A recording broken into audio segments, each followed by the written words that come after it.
A partir de agora, a gravação, o encontro está sendo gravado. Eu tenho que pedir o consentimento de todos. Se alguém tem alguma problemática, a gente gravar a reunião, né, ou não. Tudo bem? Alguém tem alguma objeção a gente gravar a reunião? Sem problema, professor. Tudo bem. Tá? Então, tem que pedir esse consentimento de todos. Então, hoje a gente vai fazer a apresentação do professor Vanderlei, né, da trajetória profissional dele, e do professor André Rego. Tá? Então, o professor Vanderlei já está no início do componente desde o começo, você já conhece. O professor André Rego, que é o atual decano do Centro de Formação e Desenvolvimento Territorial. A pessoa quase nem está ocupada, né? Então, eu passo aí para o Vanderlei para começar e depois para o André, tá bom? Pessoal, boa noite a todos, todas. Minha apresentação vai ser breve, sem muitos rodeios, que também nem dá para rodear muito, que o tempo é curto, né? Bom, hoje eu vou provar do próprio veneno, porque todos esses dias aí anteriores a gente ficava daqui só olhando as apresentações dos colegas, e hoje vou ter que falar um pouquinho de mim, né? E falar um pouco da gente é complicado, né? É mais fácil falar de um amigo do que falar da gente mesmo. Mas eu queria nortear minha apresentação falando não somente da minha trajetória atual, né, profissional e acadêmica, mas contar um pouquinho da história de vida. Eu acho que é bom a gente, às vezes, conhecer com quem, né, nós podemos futuramente estar trabalhando junto. Alguns de vocês, com certeza, já estamos, né? No caso aí, o Eduardo, que é meu orientado. Às vezes é bom a gente conhecer um pouquinho, né? Porque a gente vê o professor hoje na universidade, muita coisa já se passou pela vida dele. Às vezes, a gente não é professor em alguns casos, né, a gente não é um professor de nato, mas às vezes a gente se torna. Outros já nascem com o dom de ser professor e em alguns casos nem se tornam, né? Então depende muito daquilo que a vida nos leva, né? Daquilo que a gente, conforme a gente toca o barco, né, ele vai para determinada posição no mar, e a nossa vida é mais ou menos assim. Bom, eu dividi aqui minha apresentação em alguns tópicos, eu vou passando aqui, agora eu vou sair aqui da tela, né, não vou ver vocês, que é a parte chata, mas vai ter que ser assim, né? Bom, eu vou falar um pouquinho aqui sobre a minha cidade natal, algumas dificuldades que eu tive também no ensino médio, a história do vestibular, graduação, pós-graduação, experiência internacional, experiência na gestão... Vanderlei, Gabriel? Só põe a tela cheia para ficar melhor para a gente acompanhar, por favor. Ah, tá. Obrigado. Tudo bem. Deixa eu... Pronto. Melhorou? Não abriu aqui não, tá a tela pequena ainda. Acho que tem que apresentar a tela inteira, Bruce. Eu coloquei como apresentação agora. É ali do lado daquele 65%, ali embaixo, professor. Não tem isso. Deixa eu ver, então. Eu vou colocar 100% aqui para ver o que ali, acontece. ali ao lado tem uma apresentaçãozinha ali, ó, ao lado onde aparece o número 100, isso. Era para ele carregar. Clica nessa apresentaçãozinha ali, que é para ela carregar. A primeira aí ao lado do 100, isso. Aí, clica. Eu acho... Mas não vai. Você vai ter que parar de compartilhar a tela e voltar e depois abrir a tela cheia de novo. Exatamente. Deixa eu fechar aqui. Vamos lá de novo. Compartilhar, apresentar uma janela. Vanderlei, quando você tem como compartilhar, você tem que compartilhar a tela inteira. Você compartilhar uma janela, na hora que você estender a janela para a apresentação, a gente não consegue visualizar o que você está visualizando, entendeu? Tá. Então é isso. Beleza. Exatamente. Só que aí em tela inteira, eu tenho que estar com ela aberta. Tá bom. Acho que deu.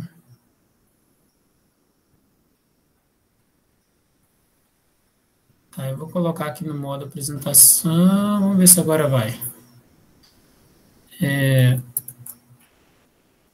Vamos compartilhar a tela inteira.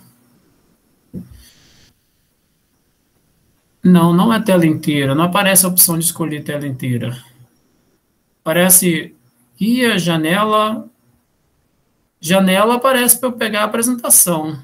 A tela inteira não aparece. Tem outra opção também, professor. Você pode ir lá na apresentação, colocar em modo apresentação, aí ele vai abrir a apresentação no seu computador. Aí você vai Alt Tab, volta para a reunião, e aí você coloca para compartilhar uma janela, e aí você seleciona a janela que está com a apresentação aberta. Foi exatamente o que eu fiz aqui agora. Só que eu acho que não foi, de novo. Não sei o que está dando de pepino aqui, não. Se compartilhar a tela inteira, depois, por mais que ela não apareça agora, mas quando tu fores entrar na apresentação, ela vai aparecer para a gente aqui.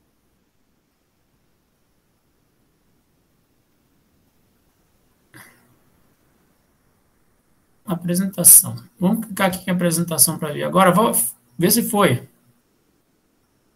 Nada. Agora sim. Deu certo, deu certo. Beleza, então foi isso que eu fiz aqui, já deu. Bom, obrigado aí pelas dicas. Eu fui à apresentação, fiz exatamente o que vocês disseram aí. Bom, vamos lá, né? Já estamos um pouquinho atrasados. Então, como eu disse, pessoal, vou fazer a apresentação um pouquinho diferente, né, de que alguns colegas têm feito. Eu vou falar um pouquinho da minha vida antes da universidade, tá? E depois a gente fala um pouquinho da vida aqui na universidade, tá? Bom, eu saí de casa bem cedinho, né? Muitos de vocês também devem ter feito isso. E nasci lá em 1983. Em 1998, aí eu fui estudar num colégio técnico que ficava a uns 150 quilômetros da minha cidade, São João Evangelista, Minas Gerais. Eu nasci em Materlândia, cidade enorme, tem quase 5 mil habitantes, né?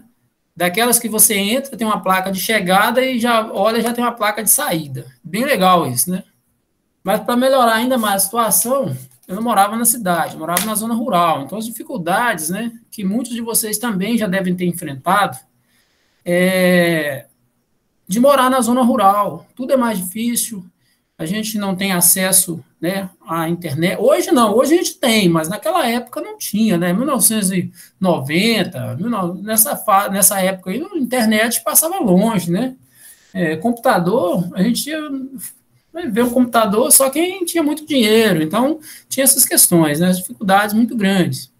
E para piorar a situação, como eu morava na zona rural, para estudar era complicado. Hoje eu costumo contar para os meus alunos, né, e agora contando para vocês, algumas dificuldades, por exemplo, eu morava a 13 quilômetros da cidade, então, às vezes, a gente ia e voltava andando, estudava à noite no ensino fundamental, e aí a gente pegava um ônibus, e quando o ônibus não ia, a gente pegava, tinha que ir e voltar a pé, né, 13 quilômetros para ir, 13 quilômetros para voltar, estudava à noite, chegava morto e cansado, 3, 4 da manhã, e no outro dia ainda ia trabalhar, né, é igual hoje, assim, que muitos filhos, a maioria, né, hoje só fica estudando, né, um ou outro trabalho nessa fase, mas a dificuldade era muito grande. Então,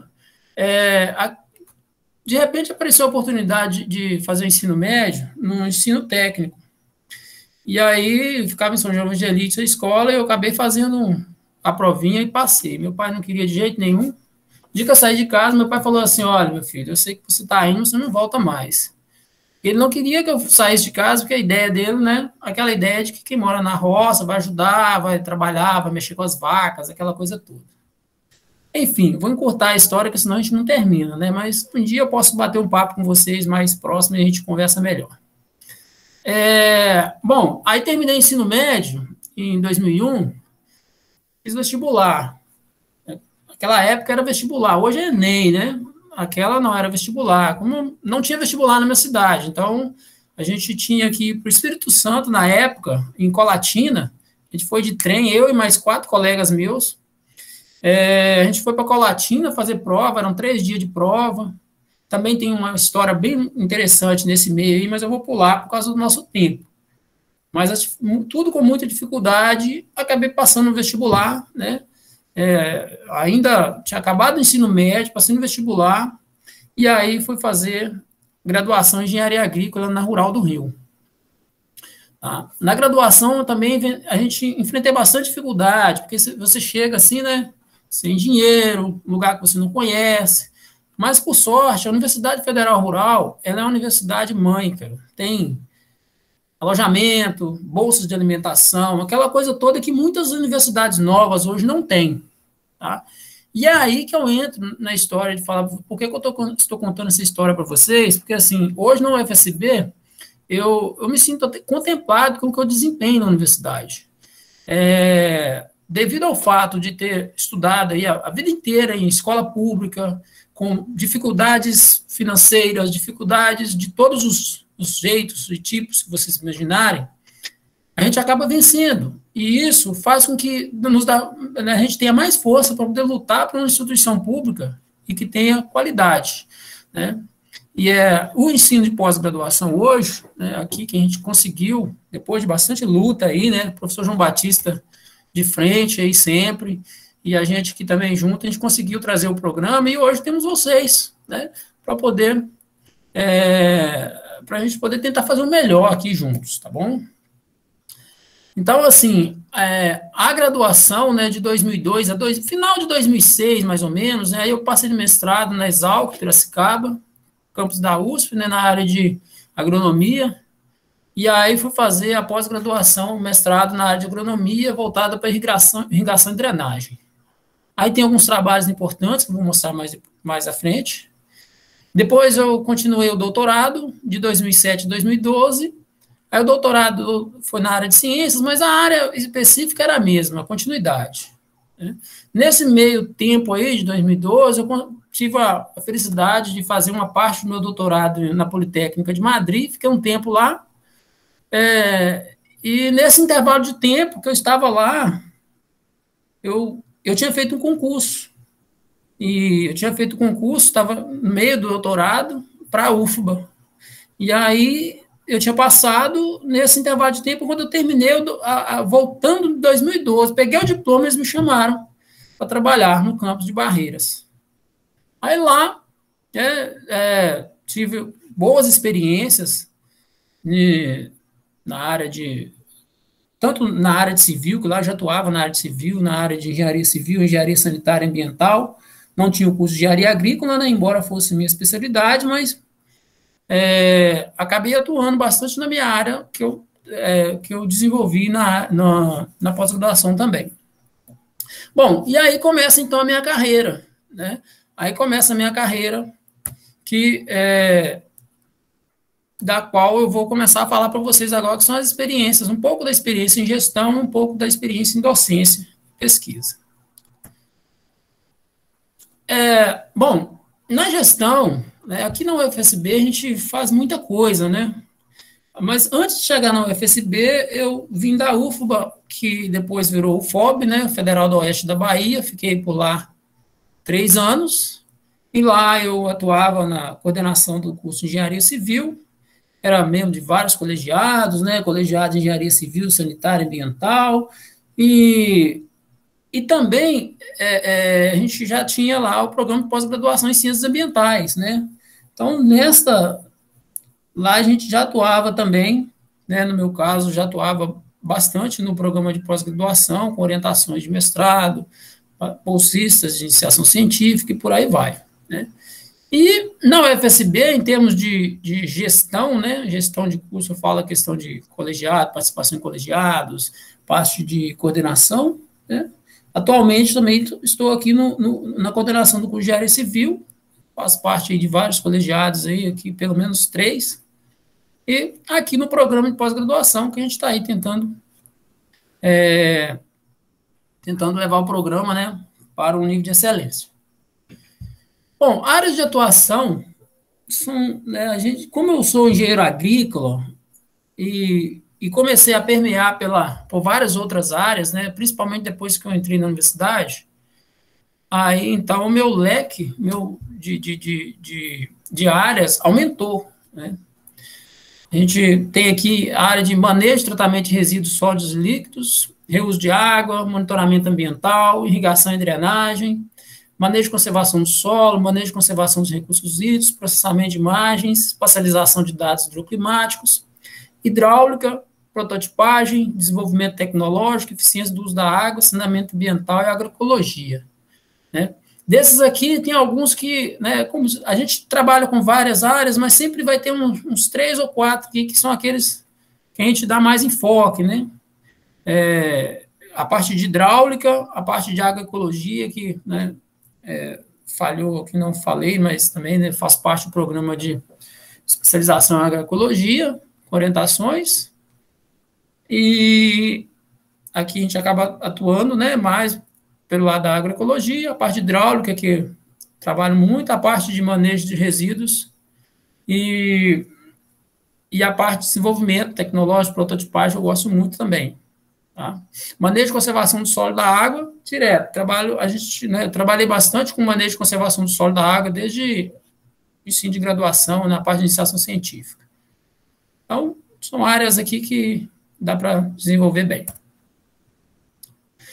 Atuação na docência, né? Vários componentes aqui, área de cálculo, trabalhando com cálculo 1, cálculo 2, né, derivadas integrais, perspectivas matemáticas, a parte de matemática básica, a parte de economia, né, aqui na UFSB eu ministro componente de economia, né, matemática financeira, hidráulica 1, hidráulica 2, hidrologia, irrigação, geoprocessamento, disciplina de formação geral e licenciatura, aí são várias, né, que aqui a gente tem a formação geral, que tem uma série de componentes básicos, a gente acaba também ministrando. E a parte de formação geral e licenciatura, a parte de licenciatura também tem alguns componentes que são mais básicos, que a gente também acaba atuando. Algumas parcerias importantes na UFSB, né, que a gente tem aqui, Casa Fazenda Cascata, né, a gente já desenvolveu trabalho lá também, na área de alguns trabalhos aí de final de curso, iniciação científica, a CEPLAC, que hoje a UFSB está dentro dela, lá no CJA, né, em Itabuna, o IF Baiano também, outro parceiro aqui nosso, já temos desenvolvido trabalho junto com eles lá de iniciação científica também, e alguns grupos de pesquisa aí, né, tem um grupo de pesquisa aqui que a gente atua, estou aqui com o professor João e tem mais alguns colegas, tem um outro grupo de pesquisa com a professora Lívia e outros colegas também. Então, a gente tenta aí fazer alguma coisa, né? Atuação em pesquisas e orientações, né? Então, a gente vem tentando atuar, né, em várias áreas com trabalhos de conclusão de curso, estágios, iniciação científica e mestrado, né? Até então, minhas orientações, elas pararam no mestrado. Quem sabe a gente criando um doutorado aí, né, futuramente a gente pode continuar, e a ideia é que a gente consiga, né, que trazer os estudantes de mestrado, continuem suas pesquisas, né, quem sabe a gente consegue aí futuramente ter um doutorado também. Tá? Então, trabalho de conclusão de curso, estágio, iniciação científica, eu sempre tentei trabalhar isso junto com o estudante de mestrado. Infelizmente, né, quando eu migrei para a UFSB, a gente demorou um tempinho para poder conseguir aprovar esses programas, né, tanto de agroecologia quanto o mestrado agora. Mas, então, a gente acaba que demora um pouco para engrenar. Mas agora, se Deus quiser, vai dar tudo certo. Aí, com vocês chegando, nosso programa vai, ficar show. Eu separei aqui alguns trabalhos de destaque para falar para vocês, né, que, de repente, se alguém interessar, trabalhar nessa área, são vários, né, alguns trabalhos publicados, mas peguei alguns aqui do currículo e coloquei aqui, por exemplo, né, esse trabalho aqui de perdas de água e solo sob padrões de chuva simulado em condições de cobertura. Por que eu coloquei esse trabalho aqui? Esse trabalho foi feito na graduação ainda, com iniciação científica, e me rendeu aí alguns trabalhos importantes, né? Esse aqui, na verdade, era o título do projeto, mas me rendeu um trabalho importante que serviu, inclusive, né, para futuros concursos que eu acabei fazendo. E esse trabalho aqui é um trabalho que pode ser desenvolvido em outras regiões, inclusive a nossa aqui, né, que é trabalhar com chuva simulada. A gente tinha um simulador de chuva que simulava mesmo a condição de chuva em parcelas experimentais, e a gente conseguia analisar problemas relacionados à erosão. Então, dava para analisar a erosão, a erosividade de chuvas também. E é uma coisa que eu gostaria, inclusive, de futuramente replicar aqui para trabalhar com diferentes condições de cobertura de solo nessa região nossa. Outro trabalho de destaque aqui foi um modelo matemático, esse aqui já foi no mestrado, né? Modelo matemático aplicado à irrigação localizada com microtubos sob escoamento turbulento. Tá? Para quem é da área, né, deve saber o que eu estou falando. Para quem não é, eu explico que a irrigação localizada, né, é um tipo de sistema de irrigação que a água é aplicada direto ou bem próximo da zona radicular, né? É um sistema que pode ser utilizado com microtubos. Microtubos são tubos de diâmetro pequeno, que varia aí de 0,7 até 1 milímetro, mais ou menos, e aí a gente utiliza, conforme varia o comprimento do microtubo, você varia a vazão que sai e você consegue uniformizar a vazão. E aí você trabalha com escoamento turbulento e evita problema de entupimento, tá? Ou reduz o problema de entupimento. Aí a gente desenvolveu um modelo matemático para fazer o dimensionamento da irrigação localizada. Esse trabalho aqui é feito do uso do solo nos parâmetros liminológicos, passa ao gerenciamento de recursos hídricos, foi um trabalho desenvolvido de mestrado, né? Um trabalho de mestrado desenvolvido, e na bacia do Rio das Fêmeas, oeste da Bahia, tá? É um trabalho bastante importante também, porque nesse trabalho, a gente estuda a parte de gerenciamento, de gestão, com base no uso do solo, né, e parâmetros de qualidade da água, e é um trabalho que pode ser replicado aqui na região também. Tá? A gente tem aqui problemas relacionados à gestão de recursos hídricos, trabalho que pode ser não exatamente esse, mas pode ter alguma parte desse desenvolvido aqui. Esse trabalho aqui é o trabalho do meu doutorado, protótipo de um emissor para irrigação subsuperficial, né? Aí a gente fez todo o procedimento de projeto, de construção, de avaliação experimental e análises.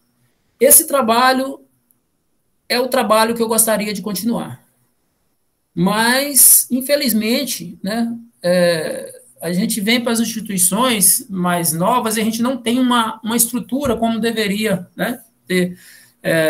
Isso é fato, né? Só que a gente não escolhe lugar, a instituição, a gente escolhe o trabalho. Então, é por isso que a gente espera que um dia a gente ainda consiga chegar lá, né, no nível que as instituições de maior porte, né, ou mais antigas têm. No caso, aqui, né, na Exalc, a gente tinha todo um sistema lá de torno, aí a gente tinha ali, junto com a Exalc, tinha a Campinas, a Unicamp, né, e outras instituições que deram apoio para esse desenvolvimento. Então, a gente sai de um grande polo e vem para um polo que precisa realmente da gente, né. Então, para que a gente consiga chegar a continuar esse projeto, a gente precisaria, né, de um aporte financeiro e também de vocês, para poder desenvolver. Então, até o momento eu não consegui, mas eu espero poder continuar. Tá? É um projeto que deu certo, tá? E me rendeu aí um artigo muito bacana na Biosystems, e é para ser continuado. A gente fez um protótipo, testou, deu certo, mas precisa continuar o projeto. Um dia, se algum de vocês interessarem, eu posso mostrar o projeto, mostrar todo o desenvolvimento, como foi, para dar continuidade. Um outro trabalho de destaque, né, que é este livro aqui de resíduos, conceitos e definições para manejo, tratamento e destinação, só para mostrar um pouco que, embora eu não esteja atuando diretamente na parte de disciplinas, né, voltada para o reuso, né, esse livro aqui foi um livro publicado no doutorado. Só uma história rápida desse livro, né? Eu fui fazer um concurso público e caiu um tema sobre reuso que eu gastei muito tempo para conseguir, lendo um monte de artigos internacionais para poder montar o tópico. Então, eu fiquei, só em cima dele, eu fiquei uns 15 dias. Aí eu pensei, poxa, já que eu já escrevi tanto, vou começar a escrever. E aí, dessa brincadeira, saiu 12 capítulos do livro. Aí acabei abrangendo mais coisas, né? Mais assuntos relacionados. Aí tem aqui o link, né? Se depois alguém quiser ler, né?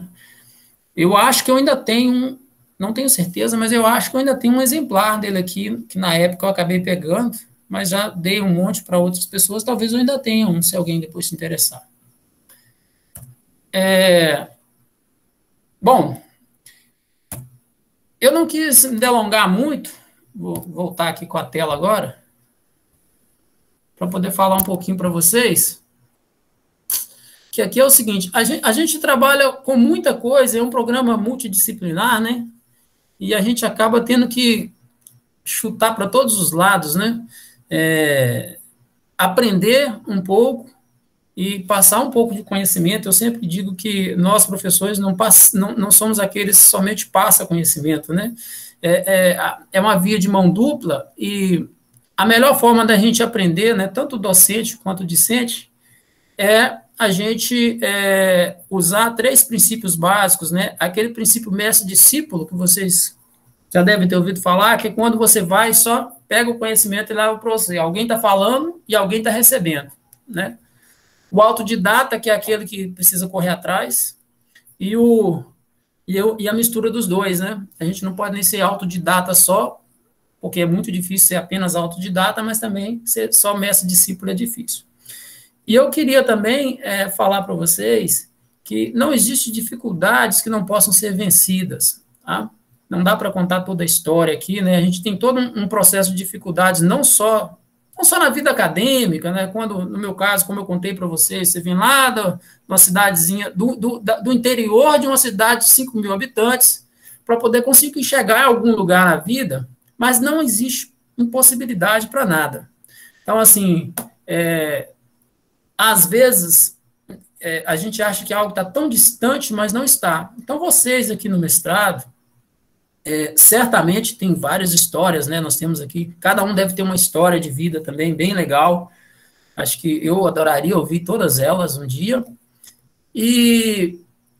Mas pode ter certeza que é o seguinte, o nosso programa é um programa que está começando, mas nós temos aqui professores excelentes, tá? E a ideia é fazer dele um melhor programa, tá? Então, assim, um pouco da minha história de vida, sobre o que eu trabalho, e de repente, se alguém se interessar, todos esses... né, no Lattes tem vários outros trabalhos que a gente já fez, peguei esses aqui só para a gente ter uma ideia. E, de repente, se alguém gostar de fazer algo nessa área aí, não sei se é agora ou no futuro, enfim, fazer algum trabalho parceiro, futuramente a gente pode fazer. Ok? Obrigado, passa a palavra.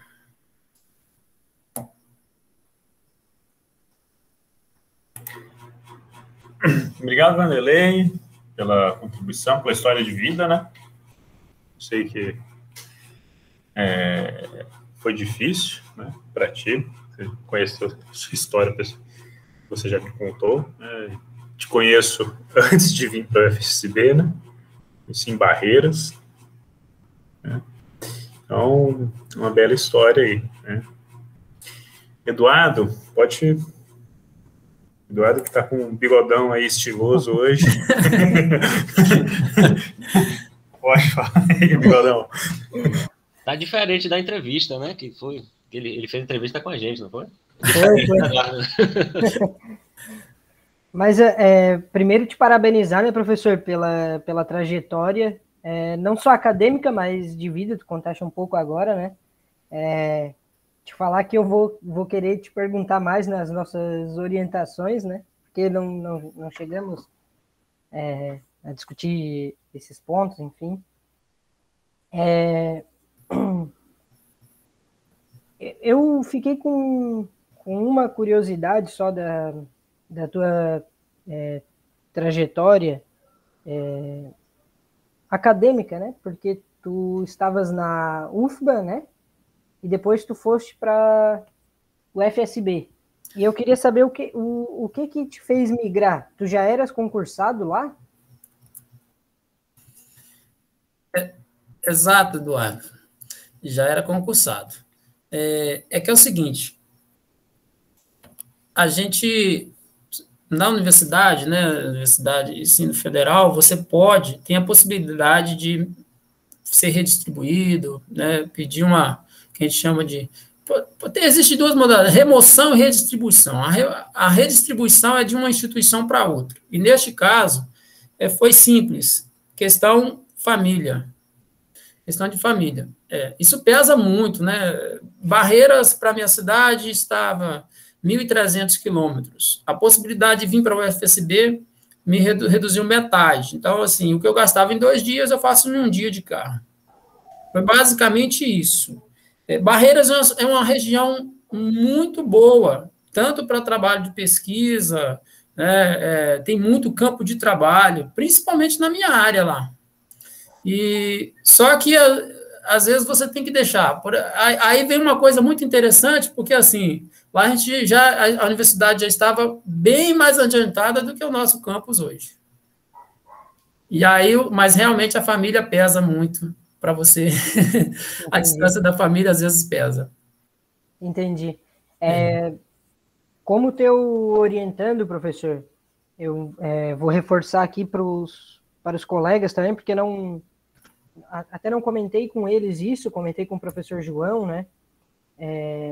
Havia comentado com ele sobre a possibilidade de ir para um outro programa, em outra universidade e tal, mas não comentei com os colegas que as tuas orientações pesaram muito para que eu continuasse aqui na UFSB.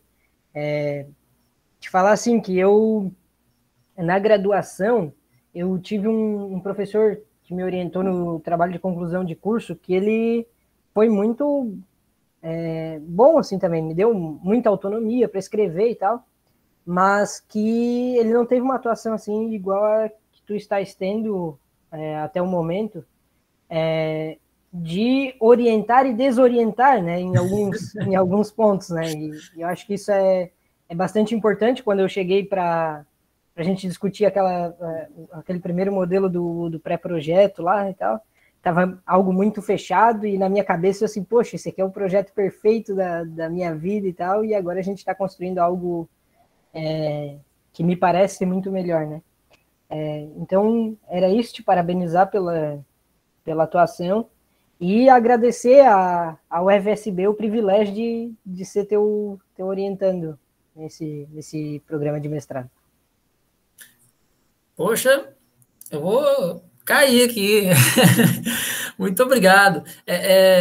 Eu também não poderia ter um orientado melhor, né? Dedicado. O Eduardo, ele fala, vamos fazer isso para tal data, antes da data já está pronto. E aí? Vamos? Isso é muito bom. Muito obrigado, Eduardo. Mas, assim, eu estou fazendo exatamente, eu pelo menos estou tentando fazer aquilo que o orientador normalmente faz, né? Que a nossa função é orientar. E a gente está aqui para isso, tá?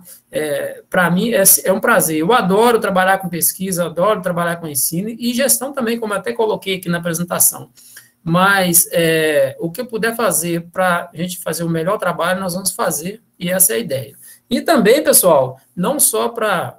Isso não é válido só para o Eduardo, tá?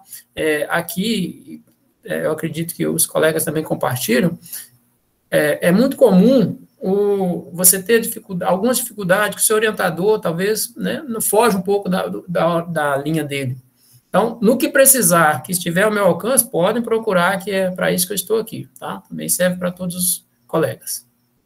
Isso, só mais uma contribuição. Quando eu fui buscar o mestrado e tal, porque na graduação que eu descobri assim, quero fazer mestrado, doutorado, quero seguir carreira acadêmica e tal, e quando eu fui decidir procurar os programas, me inscrever e tal, algumas pessoas pegaram e falaram assim, mestrado é diferente da graduação, tu por ti, os professores vão só passar lá os conteúdos, o resto te vira e tal. E eu fiquei com bastante receio das orientações, né? E eu percebi que tu foste bastante atencioso até o momento de chamar, talvez, e assim, com bastante humildade mesmo, sabe? Já é doutor, já está alguns degraus acima, né?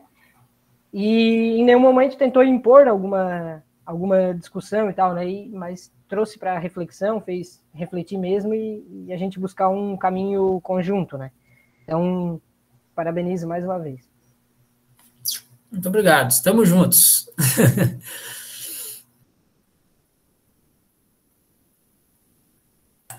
Mais alguém tem alguma questão? Professor Vanderlei, área de pesquisa, parte acadêmica. Eu tenho um ponto, Vanderlei, quando você colocou aí da parte que você gostaria de fazer a parte de gotejamento, né, que eu vi ali do trabalho seu, né, e gostaria de executar aqui, até o simulador de chuva, são coisas que eu já trabalhei também, né? Sou engenheiro agrícola, né? E eu lembro do meu doutorado, né? No meu doutorado, eu fiz foi um dos primeiros experimentos no Brasil sobre mudanças climáticas na agricultura, né? A gente fez as câmaras de topo aberto, projetou câmara, tudo, até então não tinha no modelo que a gente colocou, né? E a estrutura que a gente tinha lá, sabe, a gente conseguia recursos, pegar serralheiro, tal, gás carbônico para injetar gás nas plantas, tudo, ver o rendimento, ver estresse. É um sentimento assim, pô, a gente poderia trabalhar, mas para toda instituição que vocês vão, né, uma questão até que o Eduardo colocou aí, muitas vezes você não consegue trabalhar no que você quer trabalhar, ou no que você deseja trabalhar. Tá? Então, assim, é um conselho que eu dou até para todo mundo, tá? Não sejam muito rígidos, sejam flexíveis, né? E consigam se adaptar, né? A máxima de Darwin não é o mais forte, ou mais belo, ou mais inteligente que sobrevive, e sim o que se adapta melhor à situação. Então, assim, muitas vezes você não pode ter aquilo que vocês desejam, mas você consegue se adaptar à situação. Quando vocês entram numa instituição nova, e alguns de vocês vão acontecer isso, né? Ou seja, vocês vão ir para a carreira acadêmica, tudo, nem sempre vocês vão conseguir trabalhar com aquilo que vocês desejam trabalhar. Mas vocês conseguem se moldar lá dentro para achar um caminho para aquilo. Se vocês quiserem especificamente e forem muito rígidos com isso, vocês vão bater muito a cara. Entendeu? Então, e até aqui mesmo, se o trabalho de vocês não estiver dando certo, está dando erro e tal, vale uma reflexão, ser flexível, mudar algumas coisas para que o trabalho ande. Entendeu? Então, deixo esse conselho aí, como eu fiz isso, mudei basicamente minha área de trabalho, o professor Vanderlei também fez. Eu acho que o André, não sei se também aconteceu isso com o André também. É normal isso acontecer. Então, conselho que eu dou a todo mundo aí. Mais alguém quer fazer alguma colocação? João, só a ideia era essa mesmo, provocar um pouco, por isso que eu contei um pouco da história de vida e um pouco dessas questões, porque não existe perfeição, né? Aqui, tipo assim, eu vou trabalhar no mestrado, vou fazer trabalho tal, vou fazer um concurso, vou trabalhar só nessa área. É muito raro isso acontecer, né? É muito raro. E hoje os concursos são cada vez mais abertos. Estão mais abertos exatamente porque a interdisciplinaridade, multidisciplinaridade hoje é o nome falado em todas as instituições. Então, é importante que a gente tenha isso em mente, né? Mas, mesmo assim, eu ainda não desisti, não. Eu acho que, futuramente, a gente ainda vai conseguir implantar muitas coisas que a gente gostaria de fazer aqui nesse programa mesmo. A gente vai conseguir, porque o nosso programa ele é multidisciplinar. Mas é isso aí. Eu agradeço vocês todos pela atenção aí, contribuição. Todo mundo deve estar pensando alguma coisinha aí, tipo assim, poxa, será que a vida é tão difícil assim mesmo? Fácil não é não, mas a gente consegue vencer, tá? A gente consegue. Passa a palavra aí, professor. A gente agradece aí sua contribuição. Né? André? Ok, então, boa noite a todos e todas, né? Bom, dentro do que eu conversei com o João da proposta, eu peço desculpas, eu não trouxe aqui nada sistematizado sobre minhas produções e minha trajetória, né?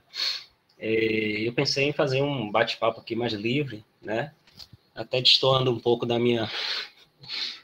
meu modus operandi como professor, que quem já foi meu aluno sabe que eu sou bastante cri-cri em relação à questão de produzir material, enfim, planos, mas eu vim aqui mais bater um papo, porque eu acho que muitos de vocês aqui estão iniciando nessa trajetória de pesquisa efetiva, né? Talvez vocês tivessem alguma experiência.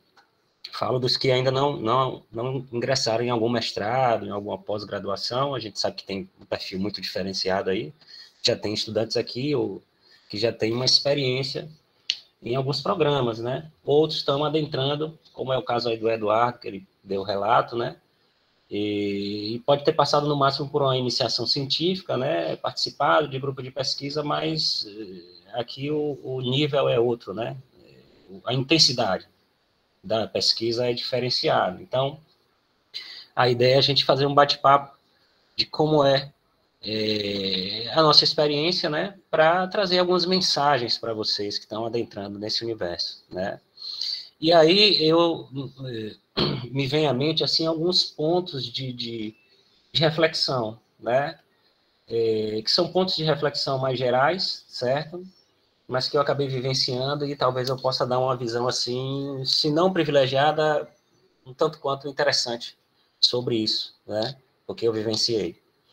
Então, a primeira coisa que me vem à mente é a desvalorização do professor, certo? Na nossa sociedade. E a desvalorização de algumas áreas do conhecimento na universidade, né? E se no capitalismo existe uma divisão do trabalho, né? A gente pode dizer que na universidade, por conta também de uma influência do capitalismo, existe uma divisão acadêmica, ou melhor, divisão do trabalho acadêmica, no qual a gente tem alguns cursos que são mais bem vistos e mais bem procurados, né? E outros nem tanto, né? Então, eu queria contar essa experiência de um jovem, né, que decide, de uma certa maneira, ir de encontro, né, e contra, na verdade, né? Desobedecer o que a família previa, né? Eu venho de uma família muito humilde, mas que sempre se dedicou muito a essa questão do estudo para os filhos, né? E, aliás, eu creio que seja comum ao professor João, ao professor Vanderlei, né? A escolaridade dos nossos pais, dos nossos avós foi menor do que a da gente, né? Então, existe sempre esse investimento. E o investimento era para que eu fosse para a área do direito, para a área da administração, né? E, de repente, o grande problema que eu tive, né? Meu grande erro foi ter tido bons professores de história, né? E aí já é uma outra reflexão que eu faço para vocês, aí o Eduardo falou, e aí eu me lembro sempre de um especialista em educação que falava, o professor, o bom professor, ele transforma, né? Então, eu tive excelentes professores e professoras de história, e que me despertaram, assim, uma coisa muito boa, uma habilidade em mim que eu não reconhecia, né? O professor tem muito isso, né? De fazer você reconhecer aquela força que você tem dentro de si, né? Aquela sua potencialidade, né? E eu acabei me descobrindo muito cedo como um amante de história e um excelente estudioso de história, né? E aí você percebe isso numa adolescência em que você tem a sociedade que fala você tem que fazer esse tipo de profissão porque essa é a mais valorizada, o professor é desvalorizado, o professor de história ainda é mais desvalorizado, então eu tive que enfrentar a família, notadamente a minha avó. Eu sou de família de pais separados, né? Desde muito cedo. E a minha avó tomou meio que a frente, assim, né? Meu pai não tinha esse protagonismo, pelo menos no início. Hoje eu sou, assim, um amor com ele é um amor comigo, né? Enfim, a gente se conversa bastante, a gente tem um laço muito forte, mas ele cometeu erros, né? E, enfim, as pessoas erram, né? E esse protagonismo, vamos dizer assim, que já era da minha mãe, que deveria ser do meu pai, acabou sendo exercido por minha avó. E minha avó, ela fez assim para eu não fazer o curso de licenciatura em História, mas eu acabei fazendo. Eu me lembro que eu já estava fazendo História, né? E ela continuava pagando as inscrições nos vestibulares, né? UNEB, UFBA, e me mandava o comprovante, André, já paguei para você aí, você vai fazer? Eu falei, não, vou fazer. E eu vivenciei muito isso, mas um curso assim que eu adorava, né? Só que tinha alguns defeitos, porque eu fiz uma universidade que ela não era pública. E aí é um outro ponto de reflexão que eu queria trazer para vocês, que é a questão da carência, da deficiência que o ensino superior tem, eu falo, não o público, mas o que é particular ou quase particular. Eu fiz a minha graduação na Universidade Católica, né, de Salvador, que é uma universidade que se diz filantrópica, porque ela utiliza dessa nomenclatura e dessa classificação para ter uma isenção de impostos, né?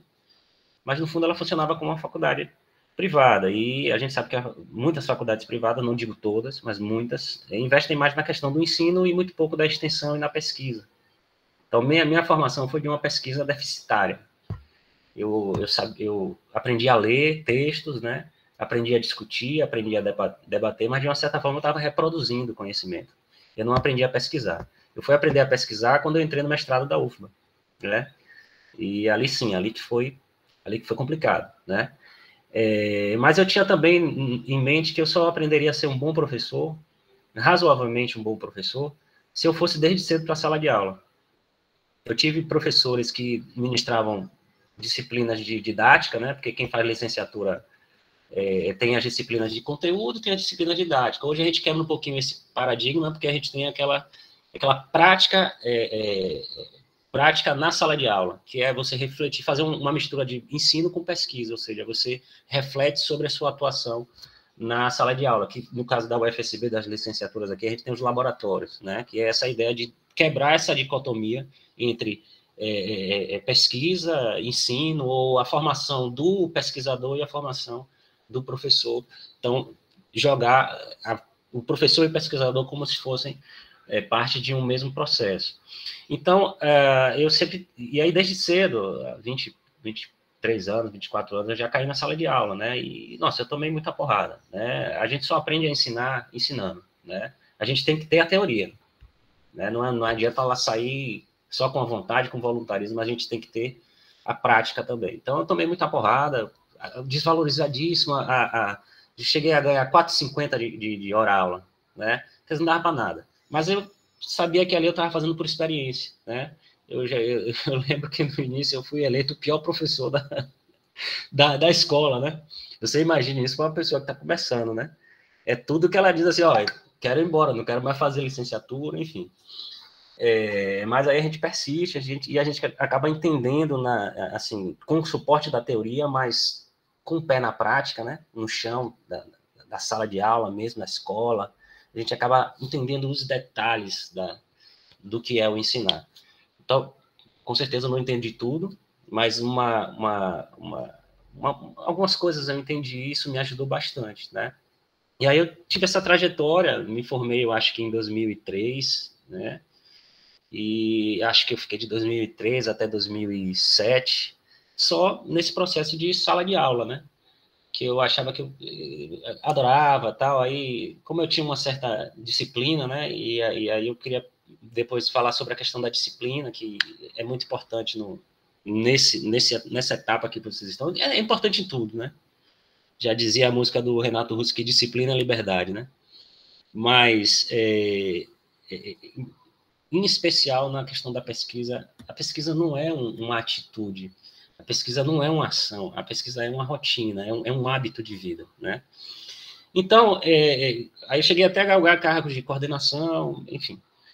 Mas aí até que eu cheguei em 2006, eu falei assim, não, eu quero alguma coisa a mais e quero cobrir ou superar essa deficiência que eu tenho, que é relativa à pesquisa, né? E eu sou um amante da história, né? Então, eu saí da graduação gostando de quase todos os assuntos, né? Geralmente, vocês têm, na graduação, vocês têm um assunto que vocês mais gostam, né? Uma matéria, enfim. Eu não, eu tinha dificuldade em definir qual era a matéria que eu mais gostava. Eu gostava de história medieval, gostava de história do Brasil, recente, colonial, gostava de história indígena. E aí eu fiquei procurando, até que eu fiquei sabendo, e essa coisa da pesquisa, do mestrado, vai muito nessa questão de você saber identificar qual é a necessidade. né? O que é que está se precisando mais, tá? Porque vontade de pesquisar muitas coisas a gente tem, a gente pode fazer isso, mas a gente tem que ter essa consciência de que existem lacunas que a gente precisa dedicar o nosso intelecto, nosso esforço, nosso suor, porque pesquisa é suor também, para cobrir essas lacunas. A gente tem uma certa vocação em relação a isso. E na minha época, a coisa que estava mais, assim, uma lacuna muito grande de pesquisa, né, de construção de conhecimento na área, era a história indígena. E aí eu entrei em contato com a professora Maria Hilda, da UFBA, né, que ela... eu comecei a conversar com ela, entrei como estudante especial, né, porque eu ainda não tinha definido o tema, é muito importante essa definição do tema. E eu acho legal quando vocês já vêm, inclusive, quem participou da confecção desse edital que vocês entraram, eu participei dele como membro, né, e eu sempre batia nessa tecla, tem que ter um projeto de pesquisa, né. Eu já participei de outros, eu participo de outros programas que, às vezes, não utilizam o projeto de pesquisa, é só um memorial. Nossa, para o orientador chegar, pegar esse estudante, essa estudante, e conceber uma pesquisa, né, mestrado é rápido, né, então você aí já perdeu 6, 7 meses, né. Então, eu acho importante. E como eu não sabia o que pesquisar direito, mas eu sabia que existia uma lacuna de história indígena, eu resolvi conhecer um pouquinho a área, né? E por isso eu me matriculei como aluno especial, né? Que é aquele que não está no programa, mas está lá para cursar os componentes e ir se adentrando, né, nas discussões. Aí eu me apaixonei pela história indígena e, enfim, a gente tinha já um projeto, né? Eu investiguei uma revolta indígena aqui na Bahia, do povo Quiriri, né, lá na região de Santa Terezinha, Amargosa, né, próximo do Recôncavo Baiano.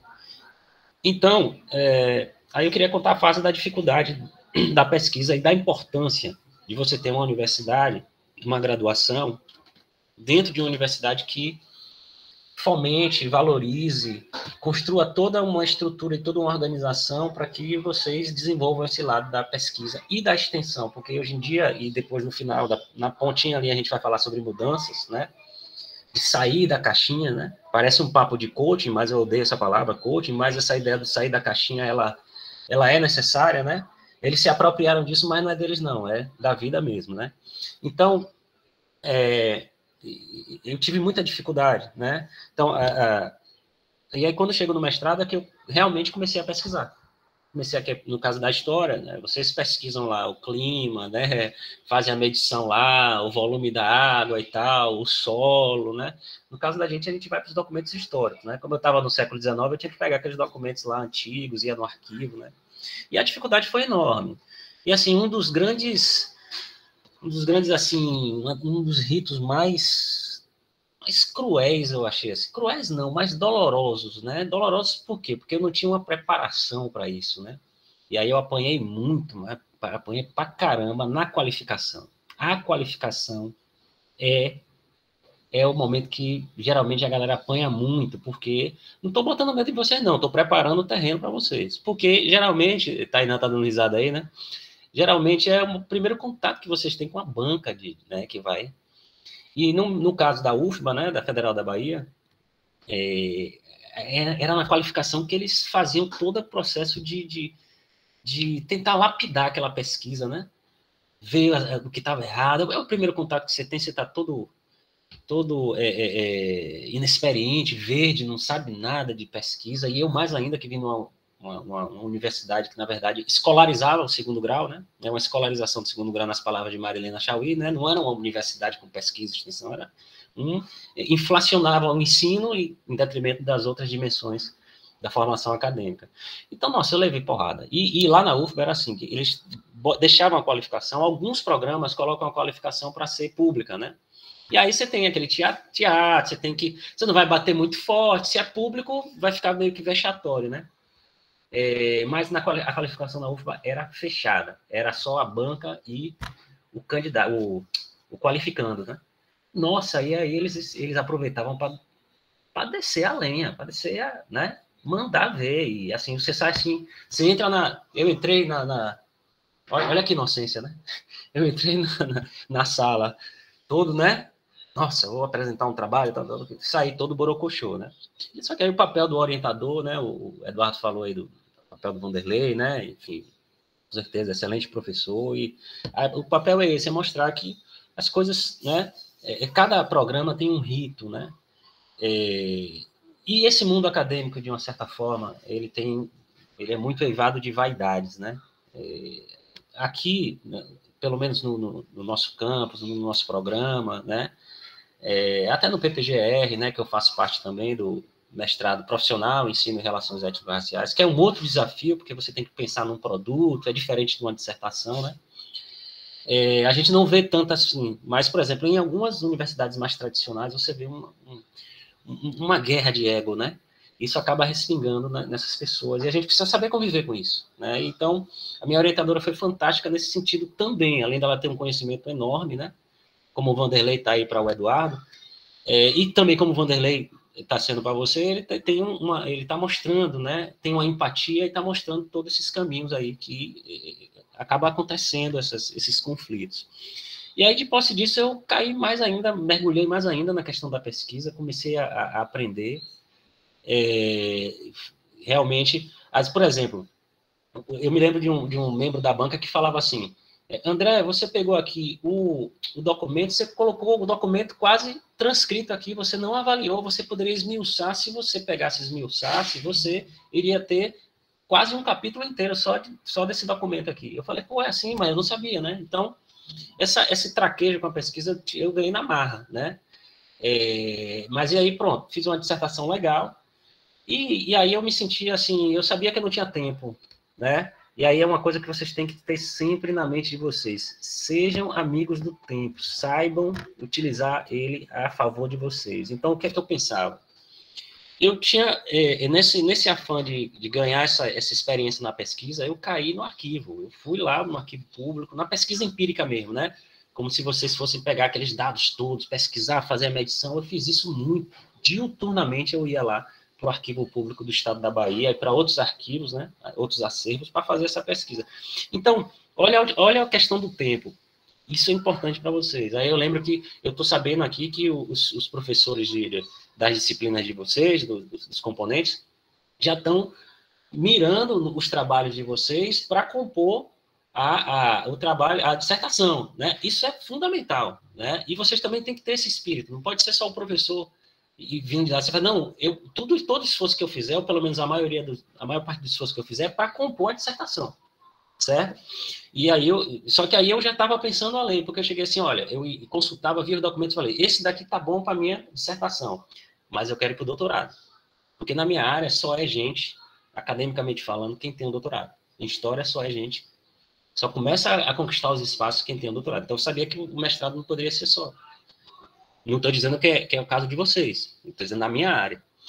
Então, aí eu já começava a reunir fontes para o doutorado. Falava, isso aqui é para o mestrado, eu vou analisar, isso aqui eu vou guardar para já colocar um projeto, quando terminar o mestrado, já colocar um bom no projeto e dizer assim, eu já tenho até fonte aqui, ó, porque os programas, eles olham muito isso, a viabilidade, a factibilidade da pesquisa. Entendeu? Vocês podem ter certeza que no projeto que vocês estavam colocando para a gente sempre olhava, isso é viável?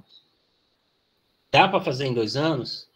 Quem é que vai chegar melhor aqui? Um candidato ou uma candidata que já tem, né, uma noção legal, já está, né, bem desenhadinho e até de uma certa forma já começou a percorrer esse caminho da pesquisa, ou um que ainda não tem nada, né? Então, aí já fui reunindo e, enfim, eu sei que eu defendi em 2009, então vocês sempre tenham essa visão da meta. Nunca percam isso. Façam cronogramas, façam horários de estudo, é um hábito. O conhecimento não é construído de uma hora para outra. Não tem essa, tá faltando 1 mês aqui, eu vou produzir uma dissertação.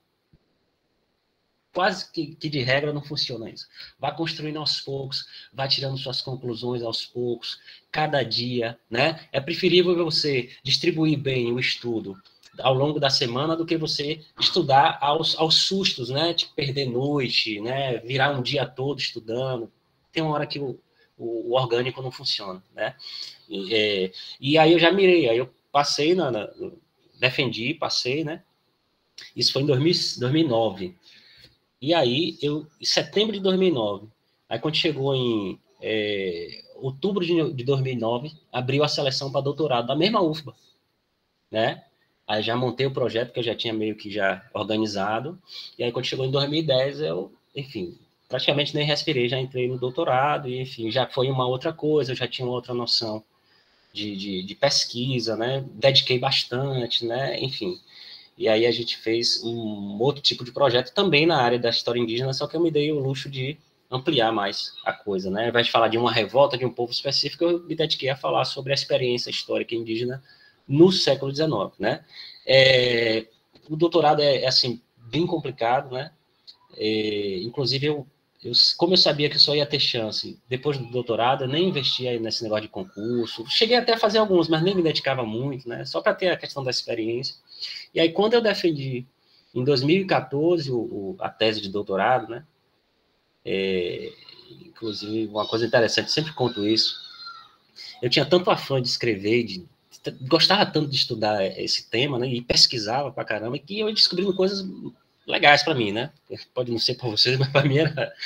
e aí eu sei que eu comecei, para você ter uma ideia, para escrever sobre história indígena no século XIX, eu comecei a voltar atrás. Aí escrevi período colonial, depois período anterior, período colonial, estudando pra caramba, só que aí vem o papel do orientador. O papel do orientador também é dar uma freada, né? E cortar. Aí eu me lembro que foi no carnaval de 2014, isso, 2014, carnaval de 2014. Nossa senhora, eu sei que eu tinha entregado, né, entre dezembro e fevereiro, né, carnaval e fevereiro, né, entre dezembro e fevereiro eu tinha entregado 2 capítulos para minha orientadora, só que eram capítulos que não tratavam do período que eu estudava, capítulos anteriores, que eu fui fazer assim, para a Tainã entender sobre história indígena no século XIX, eu vou ter que explicar para ele como foi a experiência indígena nos séculos anteriores, colonial. Mas para entender isso, eu preciso entender quem são esses indígenas anteriores à chegada. Nessa brincadeira, eu ia chegar até a Idade da Pedra, né? Aí eu sei que a minha orientadora já tinha entregue 150 páginas, só os 2 capítulos. 150 não, 120, né? E já estava para entregar um terceiro. Aí ela chegou assim, foi na véspera do carnaval, ela falou, André, preciso conversar com você. Aquela mensagem do orientador, vocês vão ver isso muito, né? Preciso conversar com você. Quando mandou, não tinha muita coisa de WhatsApp nessa época, né? Pelo menos eu não tinha. Aí, quando ela mandou o e-mail, eu vi assim, na véspera do carnaval, preciso conversar com você. Só falou isso. Eu falei, nossa, aí é pepino. Aí eu falei, ó, professor, tudo bem. Deixa eu curtir meu carnaval, para não ficar triste no carnaval. Aí depois do carnaval a gente retorna. Aí ela disse assim, André, você vai pegar esse capítulo aí que você tem, guarde, você vai usar mais adiante, mas para sua tese não vai. Aí eu tive que fazer de fevereiro de 2014 até setembro de 2014, tive que parir uma tese. Mas, como eu consegui organizar o tempo, já tinha muita coisa, eu consegui chegar lá, defender, enfim. Uma coisa que eu queria dizer para vocês, se vocês organizam bem o tempo de vocês não precisam perder fim de semana, não precisam perder noite. Eu nunca precisei perder fim de semana, nunca precisei perder noite. Quer dizer, assim, quando chegava próximo, aí tinha aquelas coisas que você tinha que organizar um pouquinho, mas se você organiza direitinho, né? E aí, para finalizar, viu, João, para não tomar muito tempo, já estou falando bastante, eu queria falar sobre essa experiência da UFSB, né? Que a gente vem de uma formação mais tradicional, né? Eu me formei em História, né? Fiz mestrado e doutorado em História Social, né? Ou seja, dentro daquela disciplina, daquela campo disciplinar, né? Só que aí aqui na UFSB a gente é desafiado a trabalhar de uma forma interdisciplinar, desde o ensino na graduação até esses projetos aí, que a gente acaba, né, se envolvendo, porque a gente precisa construir a universidade. Todo mundo aqui que eu conheço, né, João, Vanderlei, né, as professoras que passaram aqui, os professores, a maioria esmagadora dos nossos professores tem um compromisso em fazer essa universidade acontecer, né? Ela já não é novíssima, mas ela tem uma história ainda curta, né? A lei de fundação dela é 2013, então a gente acaba se envolvendo em vários projetos, né? E aí é o caso dos programas de pós-graduação. Hoje eu estou em 2, né? Que é o programa de pós-graduação em ensino e relações étnico-raciais, né? Que trabalha na perspectiva do ensino e da perspectiva étnico-racial, que é bastante ampla, envolve um diálogo interdisciplinar muito forte. Tem um pessoal que estuda estudos de gênero, tem um pessoal que estuda a questão das linguagens, dos discursos, da cultura, tem o pessoal da história. Então, você é desafiado, né? Eu estou nesse programa desde 2018, 2019, a trabalhar nessa perspectiva interdisciplinar e, mais ainda, o mestrado profissional, ele te obriga, no caso do estudante, a produzir algo. Não é só uma dissertação, como vocês vão fazer aqui, você tem que oferecer um produto, que pode ser um site, que pode ser, enfim, uma cartilha, que vai ter uma funcionalidade na questão da educação, da pedagogia, né? Então, isso já desafia. E esse programa, eu lembro que o João estava na luta aí sempre, né? 5 anos, né, João? Lutando para a implantação desse programa, várias burocracias, dificuldade, o contexto também econômico e político da gente é complicado, né? E eu me lembro que o João falou assim, André, você quer compor aqui como o corpo docente e tal? Eu falei, claro, com certeza, né? E aí eu me encaixo nessa questão das relações socioambientais. Por quê? Porque, como eu trabalho com história indígena é quase que 99% dos casos conflito socioambiental, né? Por quê? Porque é um conflito territorial, é o que eu chamo de fronteiras entre civilizações. Você tem a civilização envolvente, que pode ser colonial, nacional, a depender do período, né? E você tem as civilizações indígenas, né? Krenak, Kiriri, Machacali, Pataxó, essas diversidades que a gente tem aí. Então, é só conflito fundiário, é só conflito socioambiental, porque são diferentes perspectivas de lidar com o ambiente, né? Você tem uma perspectiva geralmente desenvolvimentista, né? Antropocêntrica por parte da sociedade nacional, brasileira, os projetos, né? E você tem outras perspectivas dessas sociedades indígenas, né? Então, são maneiras diferentes de se relacionar com o ambiente e isso acaba gerando esse conflito aí, né? Então, é basicamente isso, gente, né? Não desistam, tenham o tempo a seu favor, fiquem, né, amigos do tempo, tá? Não deixem de falar com o seu orientador, né? Não se esqueçam do seu orientador, tá? E bola para frente. Tem uma visão sistêmica e tem uma visão de curto, médio e longo prazo, né? E aí vocês vão, como eu tenho certeza, vão alçar voos aí grandes, enormes e vão conquistar aí os espaços, tá bom? Obrigadão.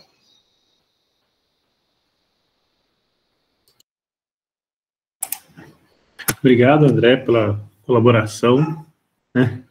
Gostei infelizmente tive bons professores de história, né?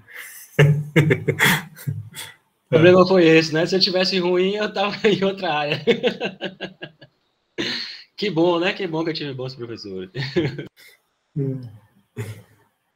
Abrindo para questões, tá bom? JP, pode falar. Professor André, não poderia deixar de não falar contigo, não, né? Claro, JP, como é que tá aí as coisas? Vou tentar fazer essa rotina que você está falando aí. Eu queria tecer alguns comentários aqui, eu não poderia deixar de tecer, vocês me desculpem, é que eu estou na escola, viu? Primeiramente, que eu fiz uma disciplina com o professor André e aprendi muito sobre história indígena, dos indígenas da Bahia, tá certo?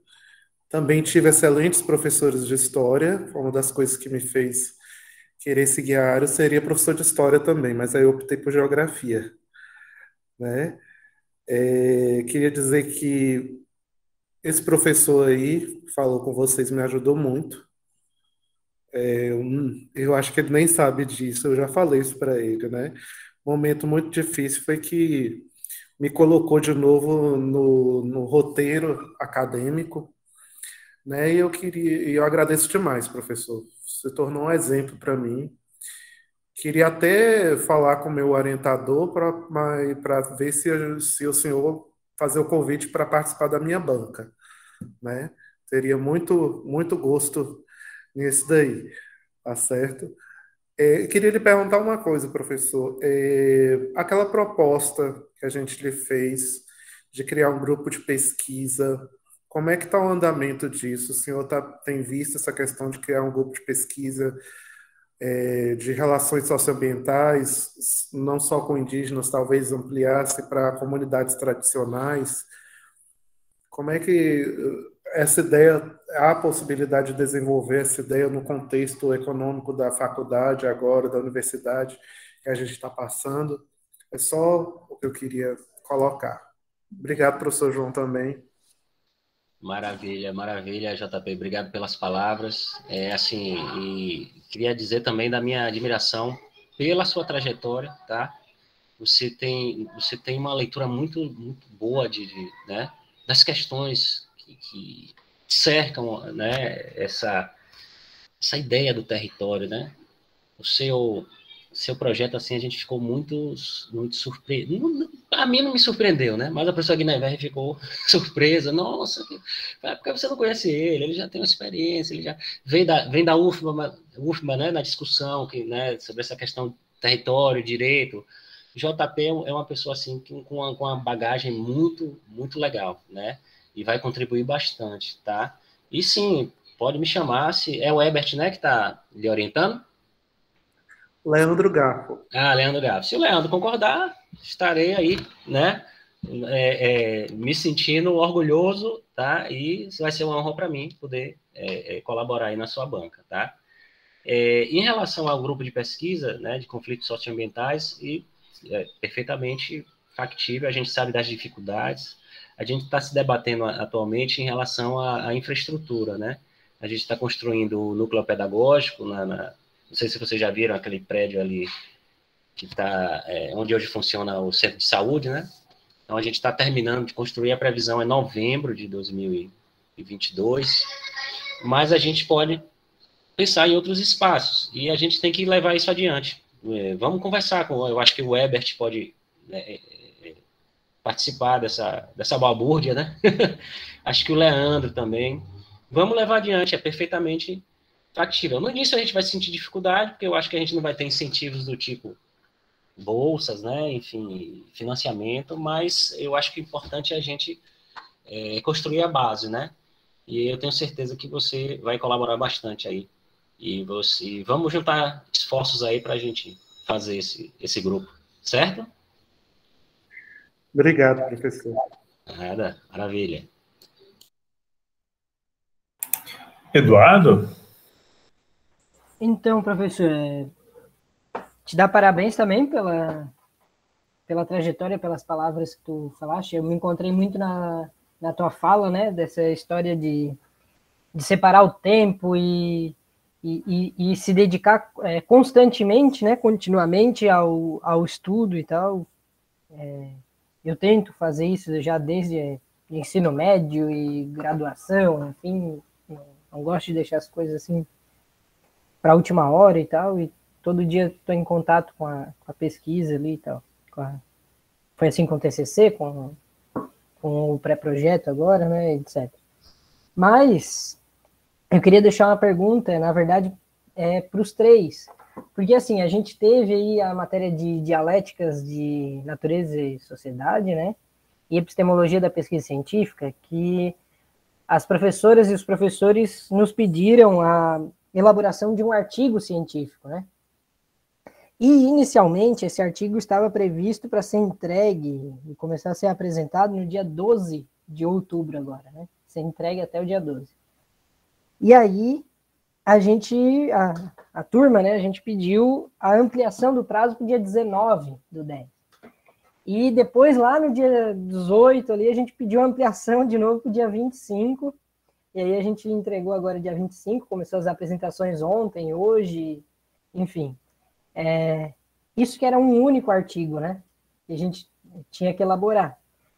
O que eu queria entender de vocês, dos três professores até, que puder explicar, eu não consigo encontrar, assim, sei lá, um modo de dar conta de tudo isso. Eu queria saber de vocês, né? Como dar conta, né, de pesquisa, de ensino, de extensão, de orientação, de a vida social, né, familiar, etc. Como com um artigo a gente já pediu prorrogação de prazo e tal, como que com tudo? Essa é a pergunta de 1 milhão, né? Bom, isso vai depender da característica de cada um. Aí eu acho que cada professor vai dar uma resposta diferente, né? Eu falei que vocês têm que ser amigo do tempo, porque eu acho que as coisas mais significativas, eu lembro de uma fala do Gilberto Gil, né? Que é o trabalho de formiguinha é o que é o mais expressivo, né? Então, o trabalho do cotidiano, eu prefiro fazer aquele tempo limitado, né?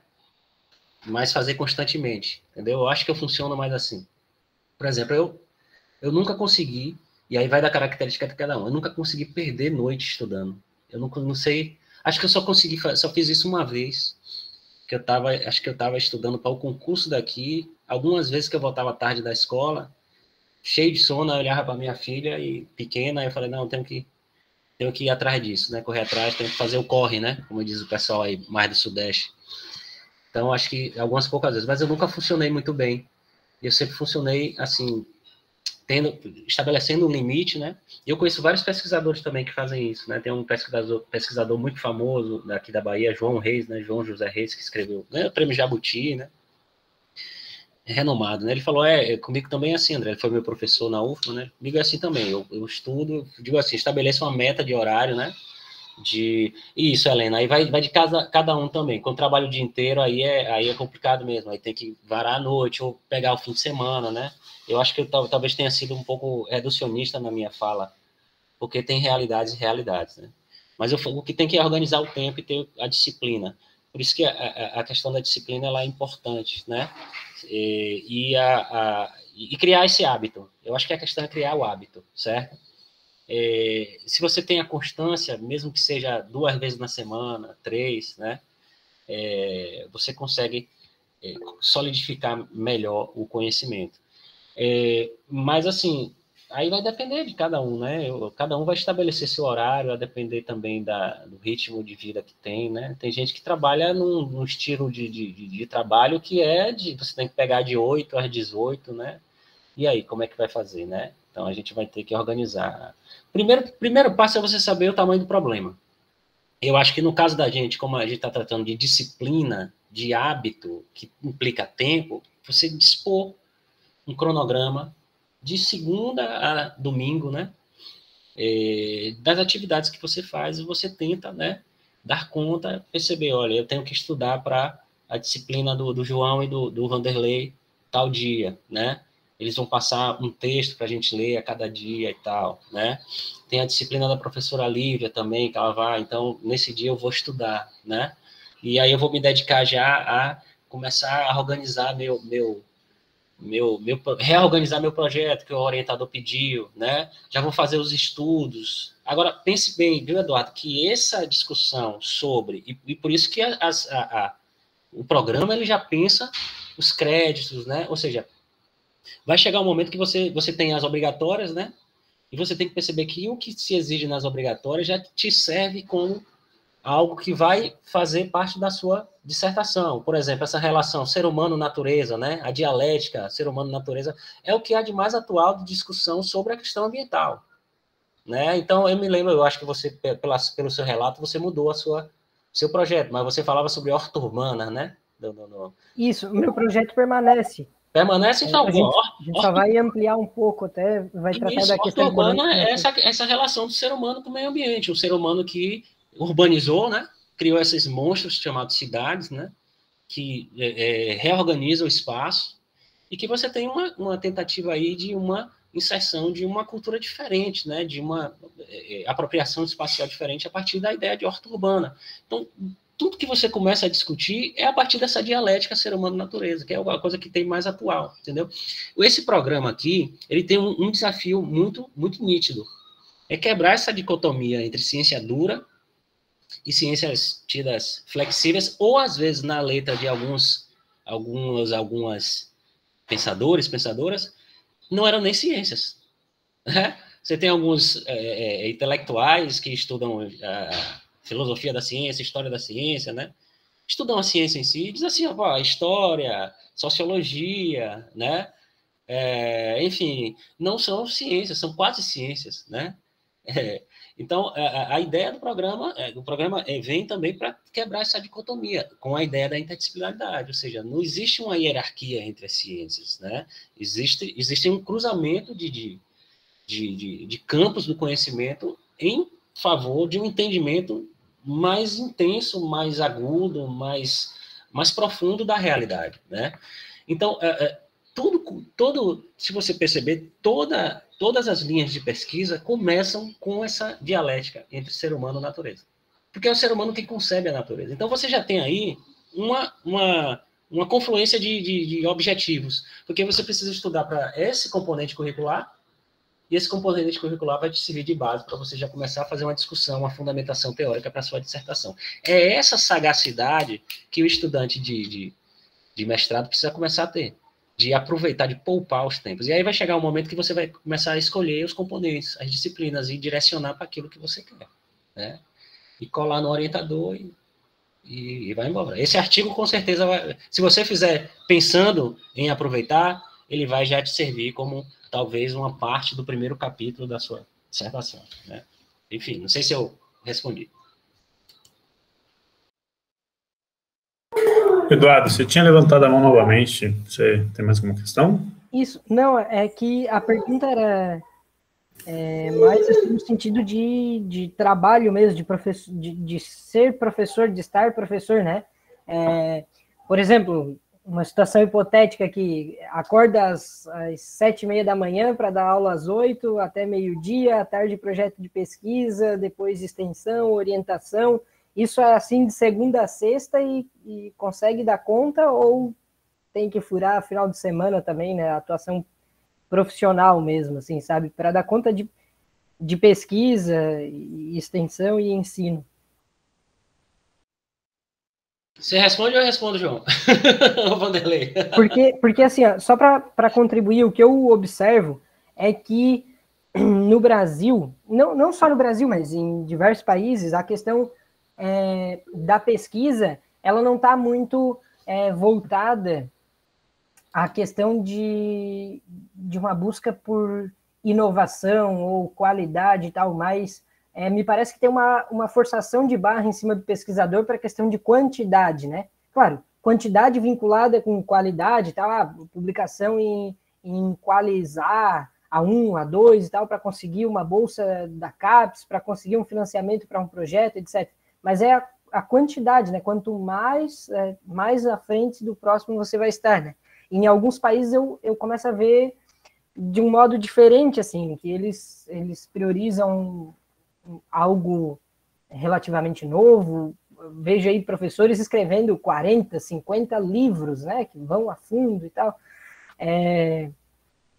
E aí eu fico pensando assim, poxa, como ficar correndo atrás, correndo nessa roda, né? Será que a gente com o artigo, e confesso, mandei para o professor Vanderlei, confesso, eu, enquanto mestrando ainda, aí 4 meses só, reli o artigo e falei assim, poxa, mas que coisa que eu escrevi aqui, cara.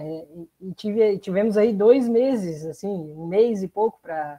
1 mês aí para escrever, e mesmo assim não ficou aquilo que eu almejava, sabe? E imagino vocês aí com todos esses afazeres, né? Wander, depois que o Vanderlei falar, eu também tenho uma. Então, essa observação em relação ao tempo é uma questão muito interessante e realmente é particular de cada um, né? Mas, de uma forma geral, eu não diria só no trabalho, mas a nossa vida ela é feita com planejamentos. Se você não fizer um planejamento, as coisas elas se misturam, né? Quando você tem várias atividades ao mesmo tempo, e isso acontece, realmente isso acontece com a gente aqui como docente, não é fácil você lidar com várias atividades, não é todo mundo que consegue. Você tem que ter foco e planejamento. E objetivo, você tem que colocar em cronogramas, né? Eu trabalho muito com cronograma, e trabalho com... Às vezes eu não preciso nem fazer o cronograma no computador, mas na minha cabeça eu já tenho o cronograma pronto daquilo que eu tenho que fazer durante toda a semana, desde a segunda até o domingo, né? E a gente tira tempo, sim, tem que tirar tempo para a família também, tem que tirar tempo para poder se divertir também, que ninguém é de ferro. Mas existem momentos que você precisa, às vezes, se dedicar mais a determinadas questões, e aí você tem que dar esse foco, né? Então, eu acho que a chave do sucesso para você conseguir resolver tudo, claro, tudo que está ao seu alcance, claro, é planejamento e objetivo, tá? Passo. Perfeito. E também é equilíbrio, né? Essa coisa do social é muito importante. Inclusive, essa é uma coisa que muito toca. Por exemplo, Vanderlei é coordenador de colegiado. João é coordenador do PPGCS, né? Estava como decano. O cargo de gestão na UFSB, como é uma universidade que está construindo as coisas ainda, é muito pesado, entendeu? Então, isso requer um equilíbrio ainda maior, né? Por exemplo, no meu caso, eu já acho que eu já tomo um pouco da minha função social enquanto pai, né, membro de família, e aí eu preciso estabelecer alguns critérios. Por exemplo, dificilmente eu vou trabalhar em fim de semana.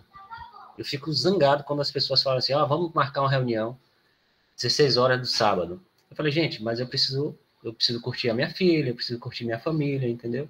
Aí, geralmente, quando fica uma pendência, o que é que eu faço? Já cansei de fazer isso. Aí eu acordo 4 da manhã, de sexta para sábado, e aí vou fazendo. Porque quando dá, assim, tipo, umas 9 horas, aí eu já tenho que me dedicar a eles, né? É preciso vocês também ter essa dimensão social, não percam isso. Não introjetem essa coisa da competição forte, de que vocês têm que fazer e acontecer, e perder a dimensão do ser humano, que é um ser humano que está dentro de um grupo social e que tem necessidades que vão muito além do fazer o trabalho, né? Que é divertir-se, que é viver a vida, né? Porque ela passa. Eu sou historiador, eu trabalho com o tempo, a vida é um sopro, a vida passa rapidinho. Às vezes mais rápido para um do que para outro. Então nunca perca essa coisa. Infelizmente vocês estão aí hoje à distância, né? Mas vocês vão voltar, façam a camaradagem, né? Saiam, né?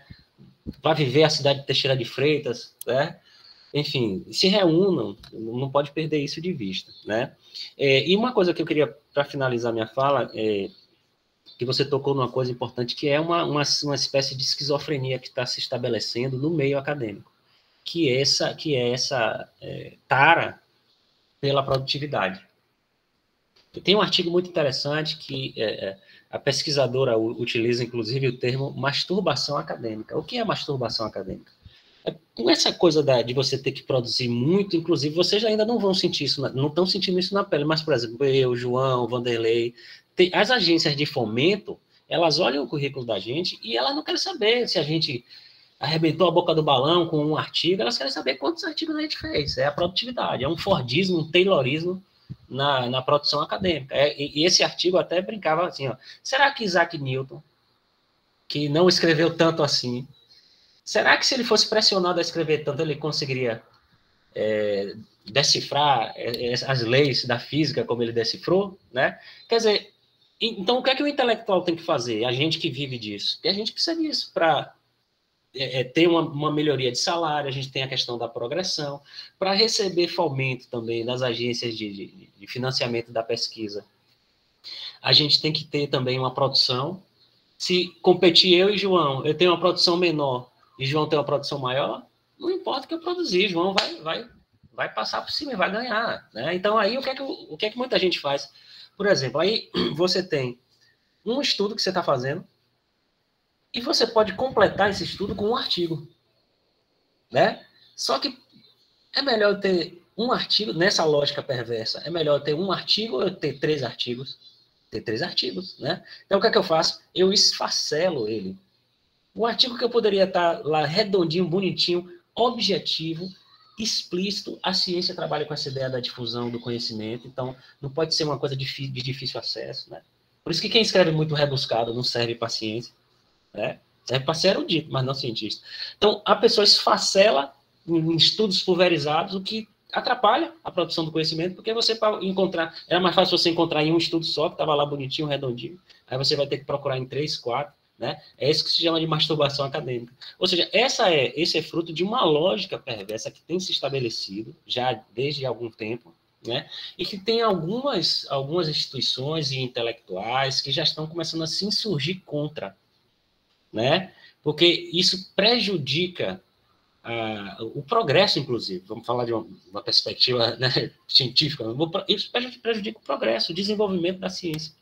E você cria um bocado de coisas pulverizadas e pressionado por uma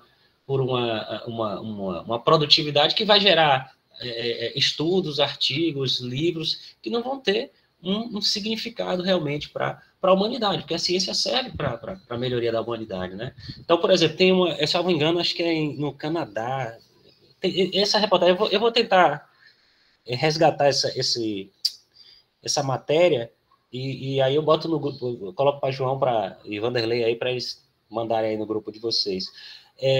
Acho que é uma universidade no Canadá que já vai deixar de trabalhar com essa questão da quantidade de artigos, de produção, né?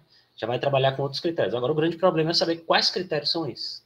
Tem que ser critérios objetivos, mas como é que a gente vai medir a qualidade? O que faz um ser mais qualificado do que outro, entendeu? Porque a quantidade é mais fácil de você medir, mas ela não é a ideal. O ideal é você medir a qualidade, o impacto que isso vai causar, né? Então, é nesse mundo que vocês vão entrar, que vocês estão entrando, nesse mundo da produtividade acadêmica, né? Mas vão com calma, vocês estão iniciando. Então, escreva e leia, releia, né? Vai devagarzinho até você produzir porque é melhor você produzir uma coisa coerente do que produzir uma coisa grande sem pé nem cabeça, né? Acho que é mais ou menos isso que eu queria falar. Eu preciso complementar ainda nessa questão, mas eu vou dar a minha contribuição. Você perguntou a questão de gestão e manejo do tempo, tal. Eu não estou tão organizado quanto o André, não, tá? Eu atendo muitas demandas, tudo, mas eu nunca gostei de trabalhar em casa. Aliás, eu detesto trabalhar em casa, tá? Então, a pandemia, para mim, foi uma coisa avassaladora, sabe? Criança em casa, aí tem que cuidar de casa, eu assumi cozinha e fazer as coisas, então essa gestão, tanto que eu tive alguns problemas de saúde quanto a isso, né? O André sabe, ele recebia mensagem minha, e-mail, trabalho meu de madrugada, eu trabalhava de madrugada, né? Então eu não consigo ter essa gestão bem assim organizada. Quando eu estou na universidade, indo para a universidade, eu trabalho lá, não venho para casa, não trabalho mais. Então, não trabalho no final de semana, entendeu? Então, eu tenho essa dinâmica, mas em casa, para mim, é transtorno. Então, nem sempre é fácil lidar com isso, questão de tempo, tá? Pra gente que é docente. Mas é uma dinâmica geral para todo mundo, né? Vocês estão estudando, daqui a pouco tem que trabalhar, daqui a pouco tem que fazer trabalho. É muito parecida a dinâmica, não vai mudar tanto. Você está me entendendo? Então, altera as demandas.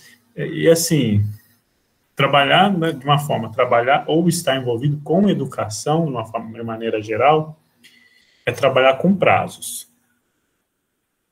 Você tem que cumprir prazo, tem que ter um prazo ali, prazo aqui, então você sempre está envolvido com prazos, assim, e sempre muito maçante isso, né? Você sempre está com prazos para cumprir. Não tem horários estabelecidos, mas você tem prazos estabelecidos. Tá? Então, o que o André comenta a respeito da produção, hoje está voltado muito mais uma produção de qualidade, se você produzir publicações de qualidade do que em volume. Né? O que é uma produção de qualidade? Uma revista que tem um alto fator de impacto. O que é um fator de impacto? Uma revista que é muito lida, por exemplo. O artigo vai ser citado por muitas pessoas. Então, ela passa a ser uma produção de impacto, uma produção de qualidade. Por isso que a gente fala, a gente vai fugir de revistas predatórias. Né? Vocês vão começar a receber vários e-mails aí. Olha, o artigo que foi selecionado para a gente publicar nessa revista tal. Pague R$500 e publique. Não tem muito disso. Né? Apesar que eu tenho uma opinião própria dessas revistas predatórias. Né?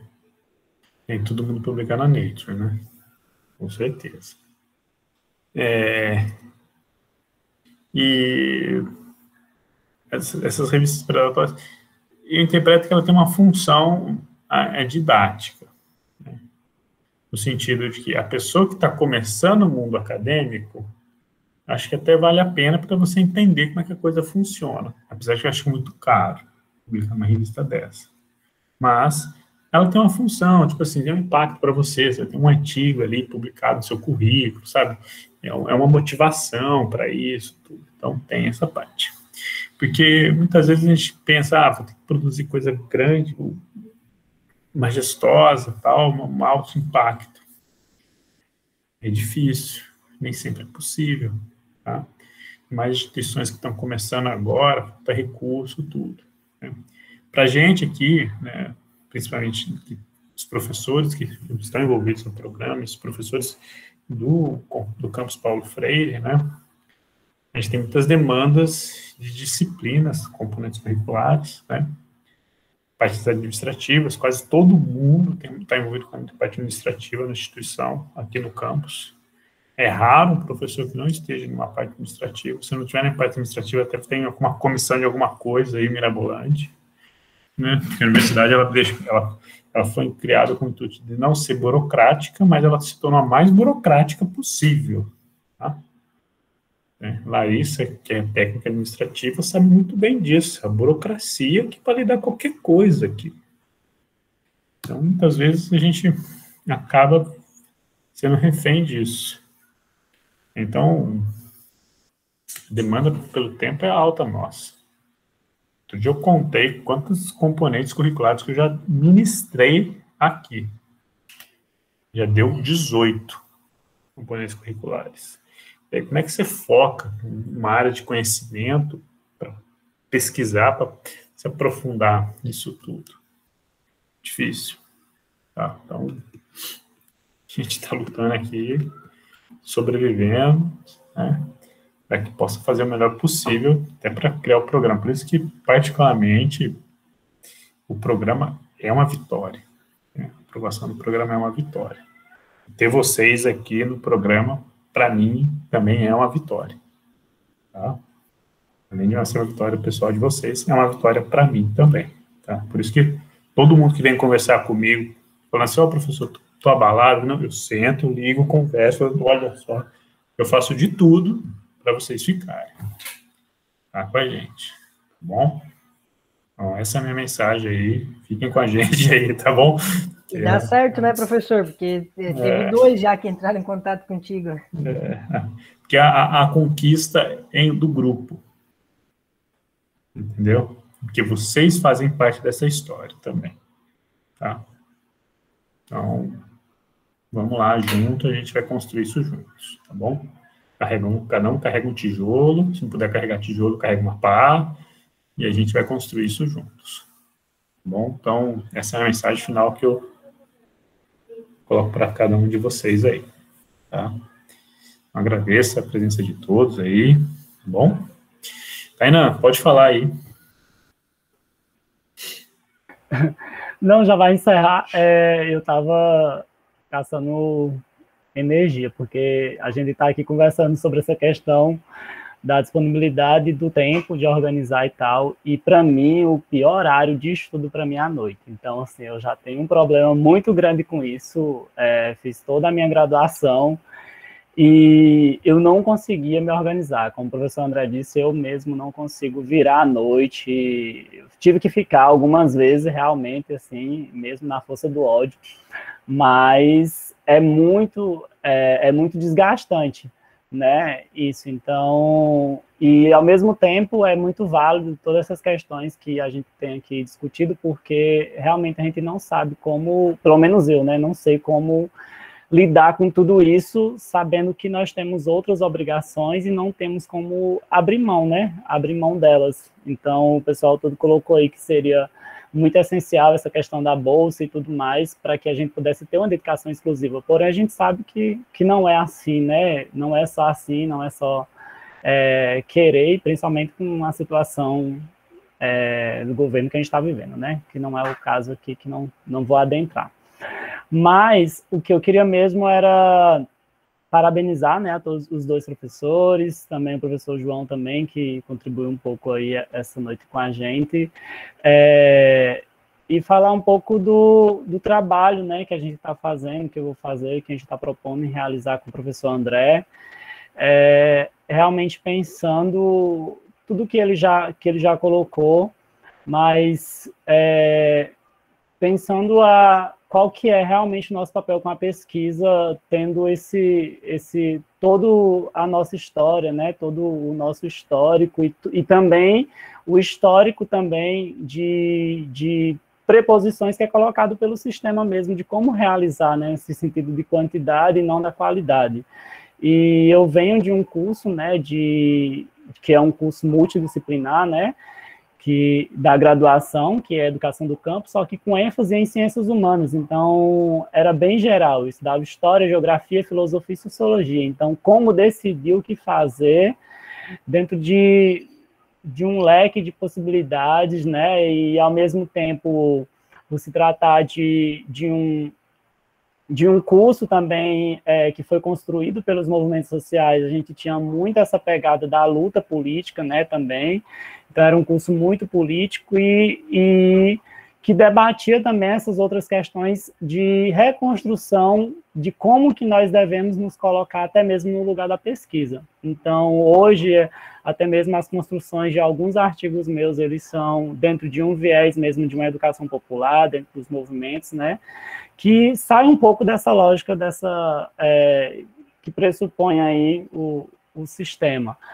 Mas realizar esse trabalho com comunidades indígenas, principalmente, para mim, está sendo um desafio muito grande, né? E eu sei que vai ser, está sendo e vai ser um desafio muito grande, porque nós sabemos o quanto que esses povos, né, estão calejados também com toda a situação que eles estão vivendo, e também por a gente não ter realmente esse tato geral, pelo menos eu me coloco, né, como não tendo esse tato, como realmente tratar a pesquisa, porque somos novos, né, estamos aí aprendendo, traçando esses caminhos, mas são questionamentos, são dúvidas, e principalmente que, com pouco tempo que nós temos, né, o Eduardo deu uma situação hipotética, eu dou essa situação real, eu trabalho na escola e também dou aula no cursinho pré-vestibular, voluntário, porque foi o meu primeiro contato e até hoje não saí,